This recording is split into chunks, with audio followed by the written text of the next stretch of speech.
Monday, the nation will pause to honor Dr. Martin Luther King Jr. Thousands will gather at the Martin Luther King Jr. National Historic Site in Atlanta on MLK Day in remembrance of the civil rights icon.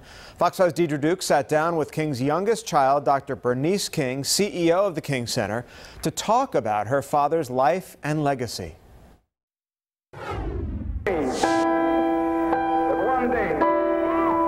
He's touched so many lives. People feel like he's their mentor, even in his death, their guide. Dr. Bernice King was just 4 years old when her father was assassinated. This year will mark the 50th anniversary of his death. So it's an emotional time from a personal perspective. As CEO of the King Center, the youngest child of Dr. Martin Luther King Jr. and his wife, Coretta Scott King, has been entrusted to preserve her father's legacy while continuing her parents' work. He showed us how to stand in the face of injustice and evil with dignity and with grace and with force, and not back down and not destroy another person in the process.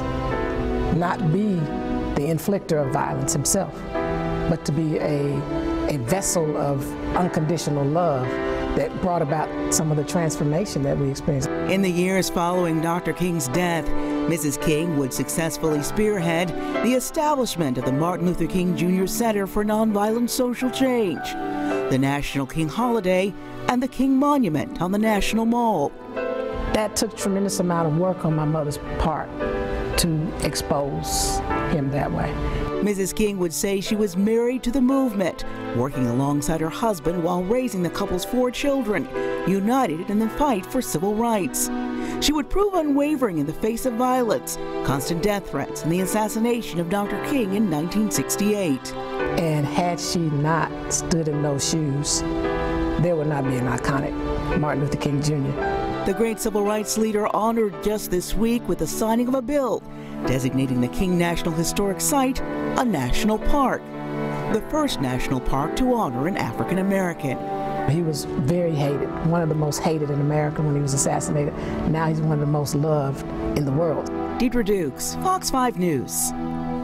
And be sure to watch our broadcast of the annual King Day commemorative service Monday morning right here on Fox 5. Our coverage begins at 10 a.m. and will be hosted by Deidre Dukes.